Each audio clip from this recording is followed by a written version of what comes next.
আসসালামু আলাইকুম। বাইরে বৃষ্টি হচ্ছে তো হালকা নয়েজ আসতে পারে, সেজন্য আগে থেকেই দুঃখ প্রকাশ করে নিচ্ছি। গত সপ্তাহে ইন্ডিয়ার একটা ওটিটি প্ল্যাটফর্মে রিলিজ পায় ভি স্পোর্ট মুভিতে অভিনয় করেছেন রিতেশ দেশমুখ এবং ফারদিন খান।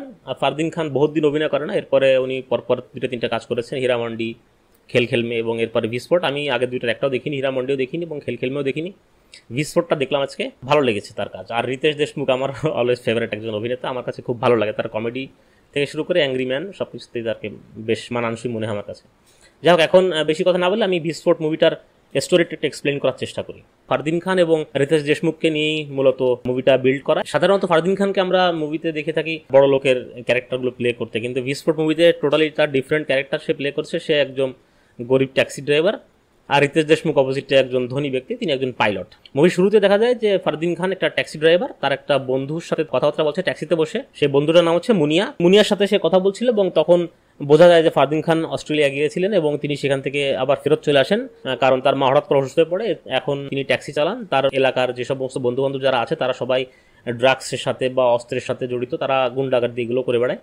কিন্তু ফারদিন খান এগুলো করতে চান না, তিনি সৎভাবে ট্যাক্সি ড্রাইভ করে চলতে চান। এই কথোপকথনের সময় হঠাৎ করে পুলিশ এই সামনে এসে পড়ে এবং পুলিশ যখন সামনে আসে তখন তার বন্ধুটি খুব ভয় পেয়ে যায় এবং ভয় পেয়ে তার গাড়িতে একটা জ্যাকেট ফেলে রেখে চলে যাবে, বলে যে জ্যাকেটটা থাকে এখানে তোর কাছে, আমি পরে এসে নিব, জ্যাকেটটার ভিতরে ড্রাগস আছে যেগুলো অনেক মূল্যবান সম্পদ। তো এই গেল প্রথম সিন। এরপরে সেকেন্ড সিনে দেখা যায় ফারদিন খানের ক্যারেক্টার নাম এখানে শোয়েব, আমি শোয়েব বলেই কথা বলবো। শোয়েব বাড়ি যায়, বাড়ি যেয়ে তার মার সাথে কথাবার্তা বলে এবং সেখানে রাত্রিবেলা তার ঘুম আসে না এবং সকালবেলায় পরের দিন সে তার গার্লফ্রেন্ডের সাথে দেখা করতে যায়।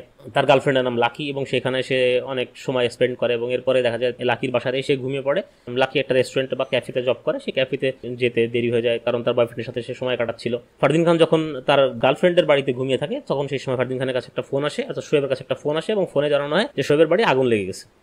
তো সে তাৎক্ষণিকভাবে বাড়ি চলে আসে, বাড়ি এসে দেখে ইলেকট্রিক শর্ট সার্কিটের কারণে বাড়িতে আগুন লাগে এবং খুব বেশি একটা ক্ষয়ক্ষতি হয় না, এক পাশের কিছু অংশ পুড়ে যায়, আরও কোনো ক্ষয়ক্ষতি হয় না। হঠাৎ করে তার মনে পড়ে সে জ্যাকেটের কথা, তার বন্ধু যে জ্যাকেটটা গতকালকে তাকে দিয়েছিল রাতে, সেই জ্যাকেটটা সে খুঁজতে যায়, যেখানে ঝুলানো ছিল সেখানে দেখে সেই জ্যাকেটটা নাই। তার মাকে সে বলে মা জ্যাকেটটা কোথায়, মা বলতে পারে না, কারণ তার মার আবার মানসিক সমস্যা আছে কিছুটা, সে ভুলে যায়, কোনো কিছু খুব সহজে মনে করতে পারে না, তার মা অসুস্থ। সে ধারণা করে যে বাড়িতে আগুন লাগার পরপরই অনেক মানুষজন জমায়েত হয় সেখানে আগুন নেভানোর জন্য, তখন হয়তোবা এর ভিতরে কোনো একজন লোক এই জ্যাকেটটা চুরি করে নিয়ে গেছে। তো ঠিক এই সময় আবার মুনিয়ার ফোন আসে। সে মুনিয়া বলে গতকালকে রাতে তোকে জ্যাকেটটা দিয়েছিলাম, জ্যাকেটটা আমার দরকার, গতকাল রাতে তাকে পুলিশ ধরে নিয়ে যায়, সেজন্য সে পরে ফেরত এসে নিতে পারেনি। পুলিশ ধরে তাকে অনেক বাটাম দিছে আর কি। এখন বাটাম খাওয়ার পরেও সে জ্যাকেটের কথা বলেনি বা ড্রাগসের কথা সে বলেনি, সে এখন জ্যাকেটটা ফেরত চায়। তখন শোয়েব তাকে এক্সপ্লেন করে যে বাড়িতে আগুন লেগে গেছে, আগুন নেভানোর সময় যখন মানুষজন আসে তখন হয়তো বা কোনো কারণে এই জ্যাকেটটাকে চুরি করে নিয়ে গেছে। তো তার বন্ধু বাড়িতে আসে, বাড়িতে এসে হুমকি ধামকি দেয়, তার মাকেও হুমকি ধামকি দেয় এবং তাকে অস্ত্রের মুখে রেখে বলে যায় যে আগামীকালকে আবার আসবে, জ্যাকেটটা যদি না দিতে পারে তাহলে তার বিপদ আছে, কারণ জ্যাকেটটার ভিতরে যে মাল ছিল সেগুলো তার না, সেগুলো হচ্ছে কি এক তাইয়ের, যে কিনা একজন গ্যাংস্টার, মুম্বাইয়ের একজন বড় গ্যাং লিডার, তার নাম হচ্ছে অ্যাসিড তাই, তাকে আমরা পরে দেখতে পারবো। এরপরে শোয়েব খুব রেগে যায়, কথা কাটাকাটি হয়। এরপরে তার বন্ধুরা যখন চলে যায় সেখান থেকে তখন শোয়েব তার গার্লফ্রেন্ডের রেস্টুরেন্টে যায়। তার গার্লফ্রেন্ডের রেস্টুরেন্টে যে তার গার্লফ্রেন্ডের কথা বলতে থাকে তখন রেস্টুরেন্টের যে বস আছে সে আবার এই গার্লফ্রেন্ডকে একটু পছন্দ করে, টিস করে। তো এই টিস করার কারণে দুজনের ভিতরে বনিবনা ভালো হয় না। শোয়েবকে তখন ওই রেস্টুরেন্টে দেখে তার গার্লফ্রেন্ডকে অনেক রাগারাগি করে যে কাজের সময় বয়ফ্রেন্ডের সাথে কি, তখনই আবার এখানে হাতাহাতি হয়। শোয়েব তার গার্লফ্রেন্ডের বসকে মারে এবং মেয়েরে সেখান থেকে রাগ করে বেরোয় আসে, এসে ট্যাক্সিতে ওঠে। তা পিছন তার গার্লফ্রেন্ডও ট্যাক্সিতে এসে ওঠে। এই ট্যাক্সিতে ওঠার সময় আবিষ্কার করা হয় নতুন একটা ক্যারেক্টারের। সেখানে দেখা যায় একটা ছোট অল্প বয়সী একটা ছেলে, 8-10 বছর বয়সী একটা ছেলে ফারদিন খানের গার্লফ্রেন্ডের সঙ্গে ট্যাক্সিতে ওঠে। শোয়েব জিজ্ঞেস করে এই ছেলেটা কে, তখন একটা ব্যাক স্টোরি দেখানো, এই ছেলেটা কে, এই ছেলেটা হচ্ছে রিতেশ দেশমুখের সন্তান। রিতেশ দেশমুখের নাম আকাশ, তার ওয়াইফের নাম তারা। আকাশ এবং তারার একটা ছোটখাটো সংসার, একটা বাচ্চা এবং হাজব্যান্ড ওয়াইফ। রিতেশ দেশমুখ পাইলটের চাকরি করেন। রিতেশ দেশমুখ অফিসে যাওয়ার সময় তার বাচ্চাকে স্কুলে ড্রপ করতে যাবে, তখনই তার বাচ্চা দেখে একটা বড় প্রজেক্ট প্ল্যান করে নিয়ে আসছিল, স্কুলে জমা দিতে হবে, সেখানে একটা ছোট খেলনার মতো একটা সিংহ মিসিং আছে। সেই খেলনাটা নেওয়ার জন্য তারা বাড়িতে যখন টার্ন করে আবার ফেরত যাওয়ার জন্য তখন একটা জ্যামের ভিতরে পড়ে। সেই জ্যামের ভিতরে পড়ার সময় যখন দাঁড়িয়ে থাকে তখন দেখে কি রিতেশের ওয়াইফ তারা সে বাড়ি থেকে বের হয়ে গেছে, সে বের হয়ে যে কোথাও যেন যাচ্ছে। তখন রিতেশ তাকে ফলো করে, দেখে একটা গাড়িতে ওঠে, সে গাড়ির ভিতরে একটা লোকের সঙ্গে সে একটু ইন্টিমেট হয়। এটা দেখে রিতেশ বুঝতে পারে তার বউয়ের সঙ্গে অন্য কারোর সাথে সম্পর্ক আছে।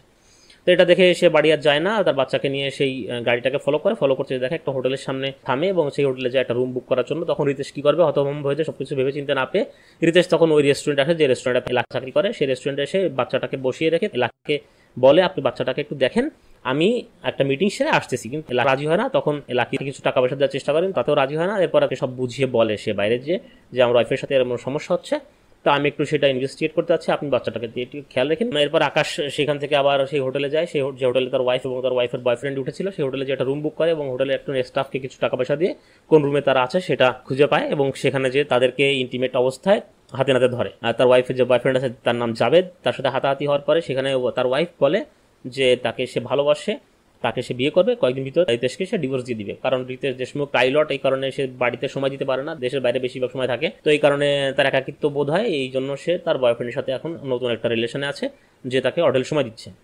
তো এইরকম হাতাহাতি মারামারি এখানে হওয়ার পরে, এই সমস্ত ঝামেলা করে তখন রিতেশ দেশমুখ আবার সেই রেস্টুরেন্টে ফেরত আসে যেখানে তার ছেলেটাকে বসিয়ে রেখে গিয়েছিল। সেখানে এসে দেখে তার বাচ্চাটা নাই, কারণ তার বাচ্চাটা তো অলরেডি এর মিডল টাইমে যে ঘটনা ঘটেছিল, শোয়েব এসেছিল, সেখানে গ্যাঞ্জাম হয়, এই কারণে শোয়েবের সাথে চলে গেছে। ওই রেস্টুরেন্টের যে মালিক থাকে সে মালিকের কাছ থেকে লাকির ইনফরমেশন নেয়, লাকিকে ফোন করে জানতে পারে। লাকি বলে যে আপনার বাচ্চা আমার কাছে আছে, একটা ঝামেলা হয়েছিল, এই কারণে আমি আপনার বাচ্চাকে আমার সাথে করে নিয়ে চলে এসেছি, এখন সে সেফ আছে, আপনি এখানে এসে নিয়ে যান। কিন্তু এই নিয়ে যান এই কথাটা বলা বা কনভিন্স করার আগেই সেখানে আবার মুনিয়া এবং অ্যাসিডটা এসে সেখানে মারামারি শুরু হয়ে যায়। সেখানে ওই মেয়েটার হাত থেকে মোবাইলটা নিয়ে ভেঙে ফেলে, যার কারণে রিতেশ দেশমুখ ডিসকানেক্টেড হয়ে যায়।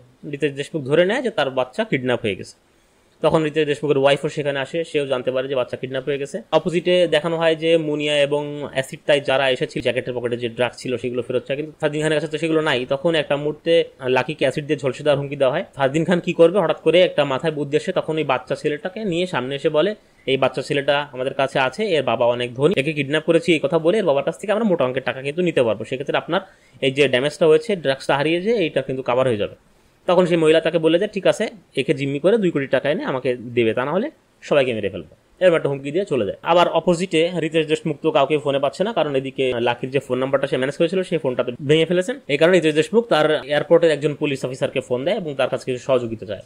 তো সেই পুলিশ অফিসার আসার পরে সেই পুলিশ অফিসার বলে পুলিশকে কোনো ইনফর্ম করো না, তোমরা ওয়েট করো, তারা যদি কিডন্যাপ করে থাকে তাহলে অবশ্যই তারা ফোন দেবে তোমাকে, ফোন দিয়ে তোমার কাছে মুক্তিপণ দাবি করবে, এই কথা বলে যায়, এবং তোমরা টাকা ম্যানেজ করো। তো রিতেশ দেশমুখ যথারীতি বাড়িতে টাকা পয়সা ম্যানেজ করার চেষ্টা করতে থাকে বিভিন্ন জায়গায়। এরপরে দেখা যায় যে ওই যে পুলিশ অফিসারটার কাছে সে হেল্প চেয়েছিল, সেই পুলিশ অফিসারটা আবার একটু ক্রিমিনাল মাইন্ডেড, সে যায় একজন থানার পুলিশের কাছে, একজন বড় অফিসারের কাছে, সে যে তাকে বলে যে বড় বাপের ছেলে কিডন্যাপ হয়ে গেছে, বড় লোক মানুষ, এদের কাছে টাকা পয়সার কোনো অভাব নেই, তো গুন্ডারা যখন অফার করবে তখন সেই টাকাগুলো আমরা মেরে দিতে পারবো, এরকম একটা অফার করে। তো সেখানে 60-40 একটা ডিল হয়। তো যাই হোক, অপোজিটে ফারদিন খান আবার এরপরে রিতেশ দেশমুখকে ফোন দিয়ে বলে 2 কোটি টাকা ম্যানেজ করো, 2 কোটি টাকা না হলে বাচ্চাকে ছাড়া হবে না, বাচ্চাকে মেরে ফেলবো, 2 কোটি টাকা ম্যানেজ করতে লাগো, আমরা তোকে ফোন দেবো। এরপরে বিভিন্নভাবে রিতেশ দেশমুখ টাকা ম্যানেজ করার চেষ্টা করে, পুলিশকে সব জানানো হয়, পুলিশ তো বেজায় খুশি, 2 কোটি টাকা পাচ্ছে তারা। পুলিশ সব প্ল্যান করে ফেলে যে এই টাকা যখন লেনদেন হবে তখন সবাইকে তারা মেরে ফেলবে, অর্থাৎ এই বাচ্চা থেকে শুরু করে যারা যারা ওই স্পটে থাকবে তাদের সবাইকে মেরে ফেলবে, টাকাটা তারা মেরে দেবে।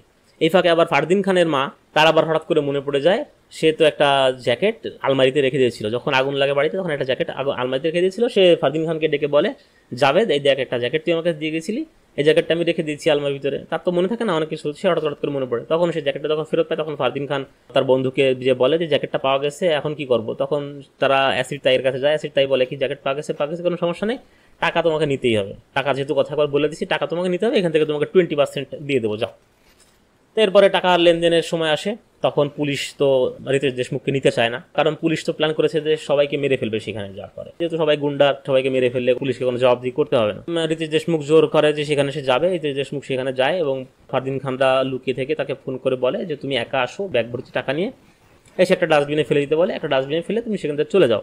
তো সেই মুহূর্তে যখন চলে যাবে তখনই আবার ফারদিন খানের গার্লফ্রেন্ড যে বাড়ি থাকে তার মা এবং ওই বাচ্চাটা সহ, তখন সে ফোন করে বলে কি তোমার মাকে এরা মেরে ফেলেছে। ওর মাকে আসলে মারতে চায়নি, একটা অ্যাক্সিডেন্টালি ওর মা তো পাগল টাইপের, যারা এখানে গার্ড দিচ্ছিল গুন্ডা বাহিনী লোকজন, তাদের সাথে হাতাহাতির সময় ধাক্কা দিয়ে তার মাকে ফেলে দেয়, ফেলে দিলে মাথা ফেটে যায়, তার মাটা মারা যায়।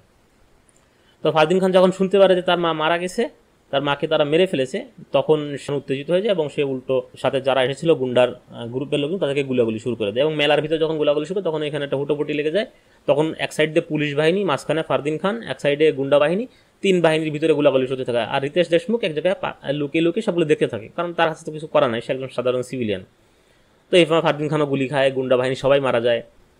অপোজিটে দেখানো হয় যে পুলিশের আরেকটা বাহিনী গিয়েছিল ফারদিন খানের বাড়িতে, যেখানে বাচ্চাটা এবং ফারদিন খানের অন্যান্য লোকজন ছিল, তাদেরকে মারা প্ল্যান করে যায়। সেখানেও শুটআউটের ভিতরে পুলিশরা নিজেরাই মরে যায়, টাকার লোভের কারণে আসলে সবাইকে মেরে ফেলে।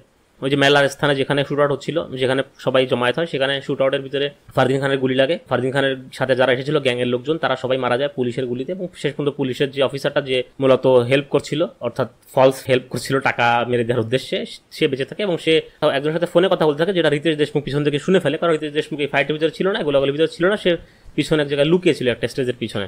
সে শুনে ফেলে যে পুলিশ অফিসারটা একজনকে ফোনে বলছে যে স্যার শুট আউটের ভিতরে বাচ্চাটা সহ বাচ্চার বাবা এবং অন্যান্য যারা গুন্ডা ছিল তারা সবাই মারা গেছে এবং আমাদের দুজন পুলিশও মারা গেছে। এই কথাটা শোনার পরে রিতেশ দেশমুখ একটা পিস্তল উঠিয়ে নেয় এবং বুঝে ফেলে পুলিশের উদ্দেশ্যটা কি, কারণ পুলিশ রিতেশ দেশমুখকে এখন মেরে ফেলবে, মেরে টাকাগুলো নিয়ে যাবে। সেই জন্য তখন সে পুলিশটাকেও গুলি করে মেরে ফেলে। যেহেতু ঘটনাস্থলে কেউ নাই, রিতেশ দেশমুখের ধরার মতনও কেউ নাই। এরপরে রিতেশ দেশমুখের বাচ্চাটাকে নিয়ে ওই লাকি নামের মেয়েটি আসে। যখন ফারদিন খানের মা মারা যায় তখন তারা বাথরুমের জানলা থেকে পালিয়ে যায়। এরপরে যখন পুলিশ গেছিল সেখানে শুট আউট করতে, সেখানে তাদেরকে পায়নি, তো সেই জন্য তারা জানে বেঁচে গেছে।